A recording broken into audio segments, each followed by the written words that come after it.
iyak ni Norme nung nakaraang gabi. To the point na nahihirapan na siyang huminga.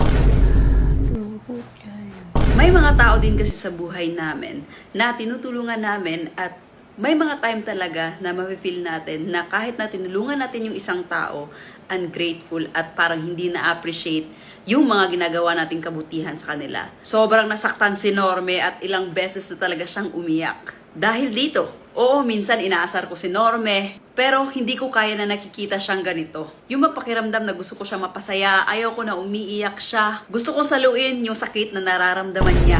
Pero wala eh. Kahit niya ibigay ko sa kanya lahat-lahat ng gusto niya, it will never be enough dahil nga naglalong siya ng love and care sa mga tao na yon. So ito yung video na umiiyak si Norme. Sabi ako sa sakripisyo.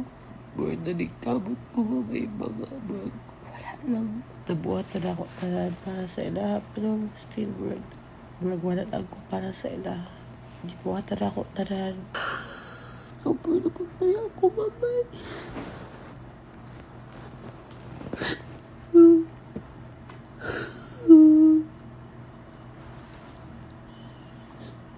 Umisa lang yun na protektahan ako kung silang ma-feel. Pero sila mas na pakialam sa kung ma-feel. Sana kita na di ba sila happy. Pero ako sila tungod nila. Aside kasi sa mga nangyayari, may isang pinsan din kasi na pinapaaral si Norme at tinutulungan makaahon na nag-moving up na. Tapos excited na sana siya na siya yung sasama sa stage. Kaso nga lang, yung jowa niya yung pinaakyat niya. Excited ba yung ako mapasok. Napakasakit para sa akin na ganun yung nararamdaman niya. Kaya naman, ang isang Inday Jenny hindi papayag na magiging malungkot lang si Norme. Alam niyo naman si Norme, gala is life! Pero yung gala na to guys ay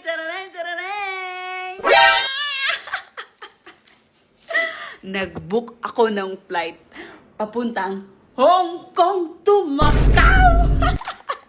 Tara na guys, para hindi na maging malungkot si Norme. Ibigay na natin to. Let's go!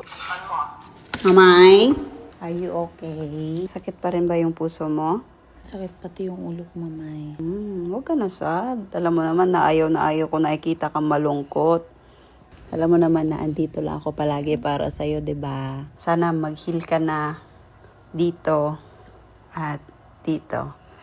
Kasi alam mo naman, may mga tao naman talaga na gusto natin maging parte ng buhay natin. Pero hindi talaga mangyayari kasi maiba din talaga silang gustong mangyari sa buhay nila. And kailangan natin yung tanggapin, 'di ba? At alam ko na hindi lang isang tao, maraming tao na sinusubukan mong intindihin ang mga gusto nila kahit na masakit para sa'yo na malayo sa kanila para lang magawa yung mga gusto nila sa buhay nila.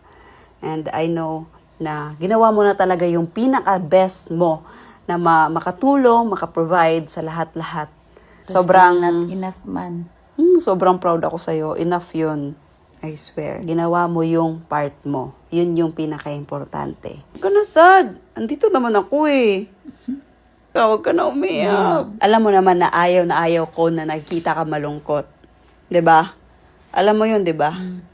Kaya naman, ito na yung surprise ako sa'yo para hindi ka na maging malungkot. Ano to? Basahin mo. Basahin mo. Macau? Hong Kong? Legit, di ba? Mag-impake ka na kasi aalis na tayo bukas! Alam ko kasi, ang gamot sa kalungkutan mo ay gala.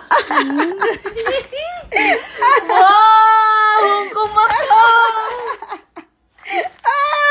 Mamay, thank you. Another memories, another travel. Hello, mamay. Jenny Sacaris, Normie Garcia.